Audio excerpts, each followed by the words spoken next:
Hello, my name is Chris and I'm the co-founder of The English Journey, and welcome to this video training session on how Brazilian intermediate English learners like you can become advanced speakers of English by accelerating their fluency and accuracy. So I'm going to give you some acceleration exercises and techniques and methods in this video. But this is the dream, guys. You can become an advanced speaker of English in a very short amount of time. What I mean by a short amount of time is not years and years and years, like some people tell you. There are certain exercises that can really help you build up especially your confidence and fluency, but also your accuracy at the same time. So that's what we're going to be doing in this video. By the way, in case you haven't noticed, this video is just going to be in English. So I'm assuming that you have an intermediate knowledge at least of English. So you should be able to understand around 80 to 90% of what I say. But don't worry, there are some subtitles down here, as you can see. And also I'll try not to speak too fast. But that's why I'm speaking in English, because our programs at the English Journey are designed to get intermediate students, not beginners, but intermediates, up to the advanced level as quickly as possible. So how do we do that? Well, do you remember a few seconds ago I said we're going to improve your fluency and accuracy? Well, this is a very important concept for you to understand if you want to be an advanced speaker of English. So let's have a look at some diagrams now that I think will help you understand this concept a bit better. So let's look at something called the fluency accuracy-ometer. So here's an example of one, and on the left you can see we have accuracy, which is precisão in Portuguese. So this is related to making errors and not making errors when you speak. But on the other side, we have fluency. This is something different. This means how easily you can express your ideas in English and how confident you feel in doing that. So, as you can see, we have accuracy on the left and fluency on the right. And this ometer here, the fluency accuracy ometer, is right in the middle or slightly to the right. And you'll find that most native speakers have their fluency accuracy ometer something like this. They have a very good knowledge of English. They know all the structures and they only make mistakes occasionally, which means that they are very accurate. And they can also express their ideas confidently and freely, so they are also very fluent. So their fluency accuracy-ometer is usually very balanced like this. However, most English learners aren't like this, especially in Brazil. I mean, you guys are so confident, except when it comes to speaking English. There are a few reasons for this, but one of the main reasons is that 99% of schools focus on being correct and not making mistakes most of the time. They focus purely on accuracy. So most students look something like this on the fluency accuracy-ometer, and it's quite likely that your fluency accuracy-ometer is something like this too. You have a good knowledge of English, but expressing yourself and being confident when you're speaking is something that's very difficult. If you feel like this, don't worry, you're not alone. Most people are the same because they are constantly worried about being wrong because of the way they were taught at school. That fear of making mistakes. And there are some people who have the opposite problem and speak confidently, but with lots of errors. But these people are less common. They are quite rare, but you might have heard some people who didn't take many Portuguese classes, some gringos, perhaps speaking like this in Portuguese, very confidently or quite confidently, but not very accurately. They make lots of mistakes. Either way, though, we need to balance your fluency and accuracy like the diagram at the top. So that's what I'd like to train you to do in this video. And so you can see what we would do in a typical acceleration program at the English Journey. So let's get started with accuracy then. And this is what most people focus on to become a good English speaker. And it's definitely 50% of what you need to work on. So we're going to look at some pages from our book Os 100 Erros Mais Comuns dos Brasileiros no Inglês, which are kind of customized to you as you are Brazilian. And we're going to do a bit of speaking training with a few of them. So here is a really common mistake that I often hear.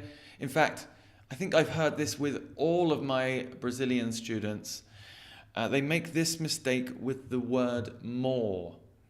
So in Portuguese, you put the word more before the number. So if we look at the error at the top, where it says erro, it says, I only have more 2 days of my holiday remaining. But in English, the word more has to go after the number, not before it. So the correction is, I only have 2 more days of my holiday remaining. So now we're going to practice using this more after the number so it feels more normal to you and you can get used to it. So I'm going to ask you a question and I'd like you to respond, please. So how many more fingers am I holding up on this hand compared to that hand? So start your answer with, you are holding up .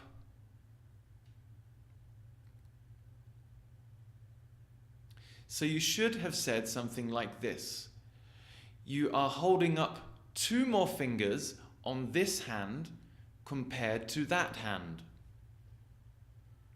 Now let's try it with some pens instead of fingers. So how many pens am I holding in this hand compared to that hand? And again, start your answer with you are holding, not you are holding up, but you are holding. So you should have answered something like, you are holding up 3 more pens in this hand compared to that hand. Now let's do some populations. So if the population of Brazil is 207 million and the population of the UK is 65 million, how many more people live in Brazil compared to the United Kingdom? Sorry, I've just realized this sounds a bit like a mathematics lesson. I promise this is quite good for mathematics, but it's more useful for your English. So start your answer with there are and respond with your voice, not writing, but just respond with your voice once you've worked out the number.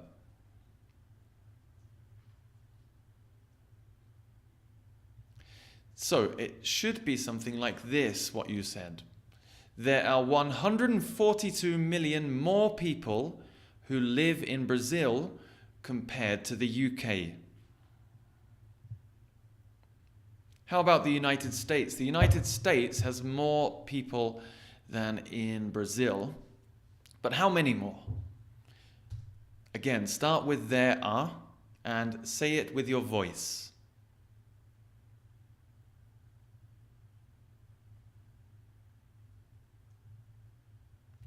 So you should have said something like this. There are 118 million more people who live in the USA compared to Brazil. Okay, let's go on to the next one. And this is a very, very common mistake that Brazilians make too. And it's when we use the word want. And when we use an object after the word want, like in Portuguese, you would say something like this sentence where it says erro. You would say, I want that you teach me more vocabulary. But in English, we don't put that word that after the word want. Instead, we put the object pronoun like me, you, him, her, them, us. These are the object pronouns. We put them directly after the word want. So instead of I want that you, we say I want you. And then we put the infinitive after that. The infinitive with the word to. So we would say something like, I want you to teach me more vocabulary, instead of, I want that you teach me more vocabulary. So, here is a table that might help you a little bit with that. And I've also attached one in the description of this video that you can download and print, or you can edit in a document, so you can make your own sentences in the same way as what I've done in this book. So for example, ele quer que eu compre a jaqueta is not he wants that I buy a jacket or the jacket, it's he wants me to buy the jacket. Eles querem que o time vermelho ganhe o jogo. It's not they want that the red team wins the match, but they want the red team to win the match. But before you go and download that sheet and make some sentences of your own, let's do some speaking exercises, some controlled speaking exercises, so you can practice this structure. So, we have two characters here. We have Rebecca and Paul. And they are a couple, and they're kind of arguing a bit. So, I'm going to say it in Portuguese, and I'd like you to respond with what she said or what he said in English. So, a Rebecca quer que o Paul a ajude. O que ela falou? What did she say?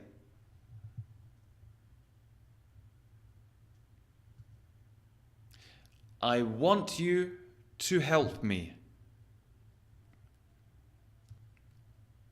Mas o Paul quer que a Rebecca assista filme com ele. O que ele falou? What did he say?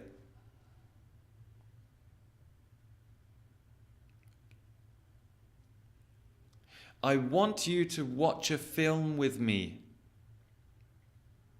So like I said, I've given you a document which you can download using the link in the description. And with this document, you can create your own sentences like this table here on this slide. So think of at least 3 sentences using this structure. Someone wants someone to do something. For example, my mother wants me to visit her tomorrow. I want them to win. There are so many possibilities with this, so be creative and think about maybe things that are relevant in your life as well. And that someone wants someone to do something. If you repeat that a few times, someone wants someone to do something, just repeat that a few times, like once a day for a week. That will really help you remember this as well. So, those last 2 things we did were focusing on your accuracy and also training you to feel more comfortable in speaking in the right way in those areas. Now, I'm not 100% sure that you do have trouble in those areas, and maybe you knew the correct way to speak in them already, but I'm just assuming because you are Brazilian and these are Brazilian, like typical Brazilian mistakes, that you did have some trouble with them. But that's why you need a personalized program and for a really good teacher to analyze your use of English all the time when you are speaking. So we can focus on these weak areas. But that was focusing on grammatical accuracy. But sometimes you need to focus on other areas of accuracy as well, like pronunciation. So let's go and do a bit of that now with a typical area that Brazilians have trouble with. So what it is the sound of E, a letra E in Portuguese. And it's quite confusing for Brazilians because in Portuguese, if you have this letter E or E in English at the end of the word, then it is pronounced like sempre, sobre. And also, if there is a consonant at the end, quite often you still do an E after it, like sobe, or like when you say hippie hoppy, the music genre. But in English, it's a bit different. And I'm not going to go into why it's different now because it takes a bit of explaining. But I will send you something on this if you are having trouble in a few days. So look out for that in your inbox. But basically, if it's just the letter E or E at the end of the word, it's very, very rarely pronounced. It doesn't get pronounced hardly at all. However, if there are two of this letter, like in coffee at the top there, then it is pronounced E, coffee, and the IE as well, like in the one below that, movie. But if you don't have these two letters at the end, and you just have a consonant, then you just do that consonant sound, like cough. That ends in an F sound. The first word on the left, cough. Move, just ends in a V sound, move. Tax, below that, just ends in an S sound, tax.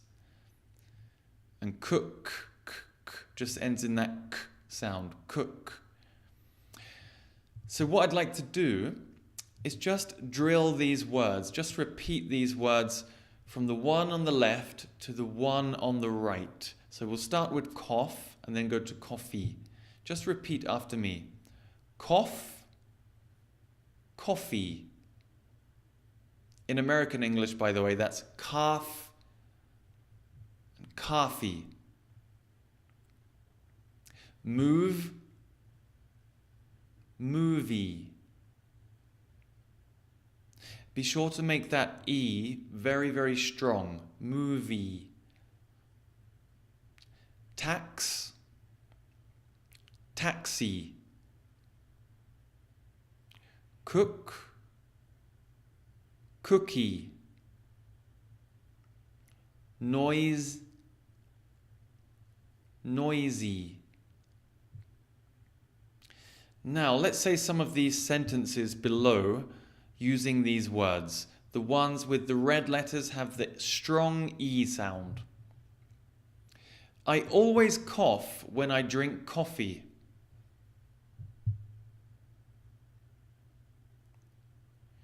Don't move my movies. The taxi driver charged tax.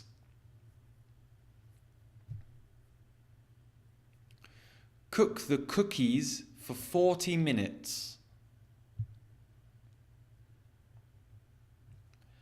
That's a noisy noise. So that was some accuracy training on some areas that you might have been weak in English. But we're all different, right? We all have our own strengths and we all have our own weaknesses. And that is nothing to be ashamed of.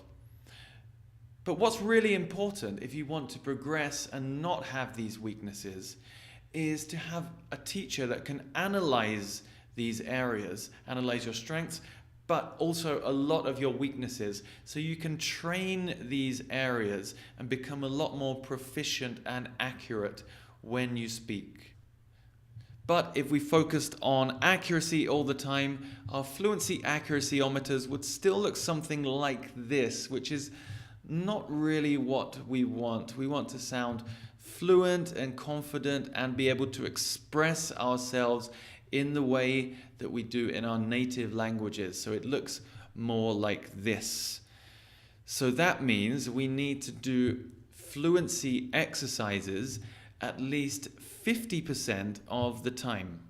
And there are so many new innovative activities that can really help you get better at this. And the good thing is, it's usually quite fun and engaging and more rewarding for you because you can talk about things that you like to talk about. So this is actually the fun stuff. But it does take a bit of work as well. But I'm not going to show you every single kind of fluency exercise during this video training session because it will take too long, and also I'd like to show you how they're done properly in a class. So why is explaining good? Well, explaining is great because it really gets you speaking for a long time. Maybe it could be 2 minutes, but it could also be 10 minutes or 15 minutes, like a presentation. And you can choose the things that you want to talk about, the things that you would typically speak about in Portuguese. And the way you can do that is by finding resources. And there are some very useful ones like TED. Now this is a website and a YouTube channel which has all kinds of interesting talks from amazing speakers around the world about so many different topics. If you go on their website, you can find a huge range of different topics that you would find at least 5 interesting. There's also BBC 6-Minute English, and that is very similar. They talk about lots of different topics and you can browse through them, have a look on their website, which one interests you, and choose one. And it's like a podcast. They start talking, but they also give you lots of new vocabulary. Another thing you can do is use YouTube. And there are some really cool things that you can find on YouTube. There are life hacks, which are explaining simple solutions to everyday problems. And you can explain the process of each life hack. And you can also look at a video on how to play a game or a sport. But obviously, just watching a video isn't enough. You will watch it and listen and understand some stuff. But it would be hard to explain that back to someone with all of the new vocabulary that you hear and trying to remember each step of the talk or the process. So, what I've done for you is made a method sheet for using TED here. And like I said, the great thing about TED is you can improve your speaking skills through explaining, but also it gives you so much more. You can acquire new vocabulary related to the topic that you want or need to talk about, and also improve your listening skills because you're listening to native speakers, usually native speakers or very fluent speakers during these talks. So here are some instructions and tips on how you can use TED and take notes and make sure you get all of those new words that you hear. So first of all, you choose a talk that you like from TED.com. And then when you're watching it for the first time, make some bullet points on the key points of the talk. Don't pause the video if you can. If you want to, that's fine. But try not to. Just try and write down the key things that the speaker says. If you want to, you can watch the video again if you think you've missed something. And then the next time you watch it, decorate these bullet points with the new vocabulary and the new phrases and the new collocations that you hear. Obviously, at this point, you can pause the video so you can write it down properly. And also, if you can't hear the word and you're not sure how it's spelt, then put on the subtitles. You can turn them on and you'll see how the word is spelt. Now, it's likely that you will find out the meaning, you'll understand the meaning through the context of the talk. But if you really don't understand, then go to the dictionary or Google Translate and just put the word in so you can understand it clearly. Now, the fourth step is the explaining step. You've got all of your notes in front of you. Now you need to say it back to someone in your own words. Now, we do this in our classes, but you can also do it with a video as well.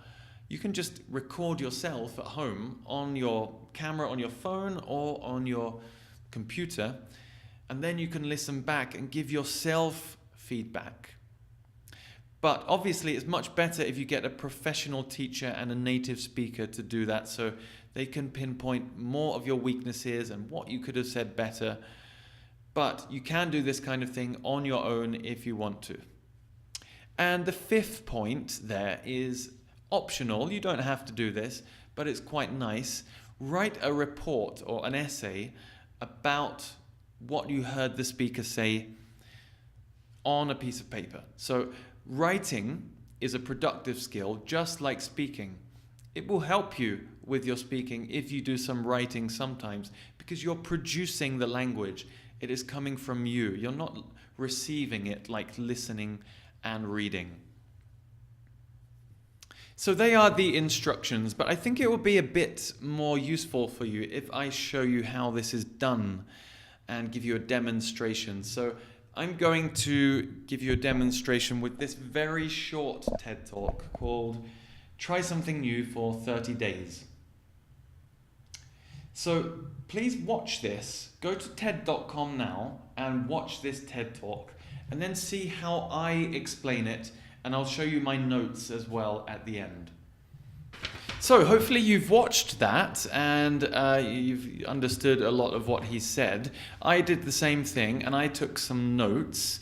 And as you can see here, we've got like the key points, like I was saying. I watched it once, then I watched it again, and I put down some new vocabulary around those key points, which I'm going to try and say while I explain it to you in my own words. I'm going to explain to you what he said with some of the words that we're trying to use, the new vocabulary, but in my own way. I'm not aiming for like 100% accuracy. I probably will make some kind of small mistake at some point during this explanation, but remember, that's not what we're looking for in this task. We're looking more for fluency. We're not focusing on being 100% right all of the time. We did that already with the accuracy.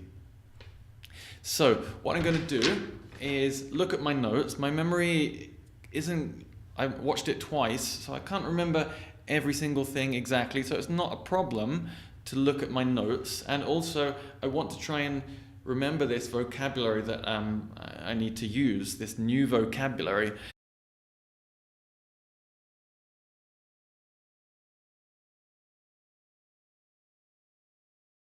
So let's start then. This talk was by a guy named Matt Cutts, and the topic of the talk was to try something new for 30 days.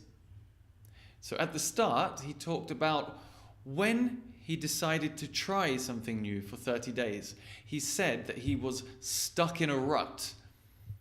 And then he said about how he followed in the footsteps of someone called Morgan Spurlock, who created the movie Super Size Me. After that, he explained the idea, and he said that it's very simple. All you have to do is think about what you want to do and then try it for 30 days. And he said also that this is the right amount of time to add or subtract a habit. After that, he mentioned what he had learnt after doing this a few times. He said that the time he had during these 30 days was much more memorable, instead of the months just flying by forgotten. He also mentioned that his self-confidence grew. He said that he was a death-dwelling computer nerd. He went from a death-dwelling computer nerd to someone who rides a bike to work. And he said he became more adventurous. After that, he went on to talk about novels, and he said that every November, people write their own novels in 30 days. It's kind of like a challenge. He didn't just say people, he said tens of thousands of people write their own novels from scratch, which means from nothing. And he did the same thing. He wrote a novel. And he said that the secret was to not go to sleep until 1,667 or 1,667 words were written a day. And now, he says, if he meets someone at a party, he can say, I'm a novelist, instead of, I'm a computer scientist. So that was the basis of his talk, but he concluded with a small statement. He said, small sustainable changes are more likely to stick. And he gave the example of when he tried to give up sugar for 30 days. After 30 days, he ate the biggest amount of sugar. So that wasn't sustainable. And then he said, you have to really think about something you've always wanted to try. And give it a shot for the next 30 days. And he said this expression, what are you waiting for? So, that was the whole talk in my own words. Sometimes I made a few mistakes, but I feel like I communicated and I expressed myself in the way that I wanted to. And I used the new vocabulary that I wanted to. That's why I was looking down at the sheet. And that's also something super, super important. If you do learn a new word, be very productive with it. Use it in speech when you're speaking, like we did, explaining now. And you can write with it as well. Write some new sentences, make a new dialogue. Anything that's productive will really help you remember it. And also you can find some receptive ones as well, like listening. They're a bit harder to find with listening, but reading, you can just look something up in Google and then find some more example sentences in the dictionary. So that was explaining using the TED method.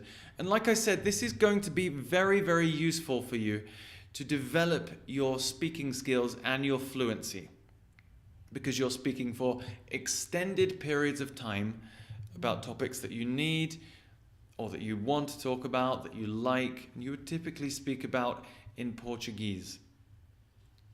Also, another thing is that you find out words that you don't know and that you don't know that you don't know in English. You already know these words in Portuguese, and when you see it in the video, you think, oh yeah, I don't know that word. And this is particularly true when you do the one I was talking about with the life hacks, when you are explaining a process and a game as well, some kind of game. So try that now if you want to, or after this whole training video, and see if you can watch a short life hack and then explain it to someone in English, or explain it to yourself using a video. And then you'll find out some words and some vocabulary that you don't really know. But don't forget that explaining isn't the only way that you can develop your fluency. There are many other fun and engaging activities that you can do with videos that really, really develop your fluency and allow you to speak freely and express yourself in the way that you do in Portuguese. So, thank you so much for watching. I really hope this video has helped you learn some things, but also, more importantly, understand what you need to do to become an advanced English speaker. So that's exactly what we do at the English Journey in our programs. We help intermediate students become advanced speakers as quickly as possible, but also advanced speakers progress in the way that they want to, in the areas that they want to talk about, and become as close to native speakers as possible. So in our classes, we customize every single aspect of your learning experience. We're constantly analyzing our students in every single class to find these strong and weak areas, so we can train you in these weak areas so you can become more confident and more accurate. We also allow you to speak about what you want to speak about and what you need to speak about. So we have so many different sub-courses that you can choose from, or we can do some general different kinds of classes that will help you build up your fluency as well. And lastly, we really believe in feedback, a customized feedback with every single class, because I've done so many different classes with so many different teachers, and I take notes, but remembering everything that the teacher says isn't really that easy. And especially when they talk about things like pronunciation as well. So what we do is give you a personalized video for every single class, so you can remember what we did, the most important areas for you to think about, the error correction, so you can remember some of the errors, and this is all on a document, by the way, so you can see it too. And also, it gives you pronunciation practice on your mispronounced words, so you can repeat those words every day or as often as you can. So we have been training students like this for the past 5 years and developing this method. And now we are starting in São Paulo, Brazil. The only problem is we've got a small team at the moment, and there are very limited spaces available on our programs. But if you're watching this, you can expect to hear from our sales team very soon about how to book classes, and you can either book a class or join the waiting list depending on how many places have been taken already. Or you can email us. The way to get our email is by going on the website below, where you can also find out more details about the courses. The website, by the way, is in the link in the description. And also, if you're not sure, don't worry, just watch this, think about it. And this isn't the end. I'm going to send you some more information and some more things that I think will really help you over the next few days in order for you to become a great English speaker very, very soon. It's going to happen soon, don't worry. So like I said, thank you so much for watching. Keep your English journey going, and I'll see you very soon.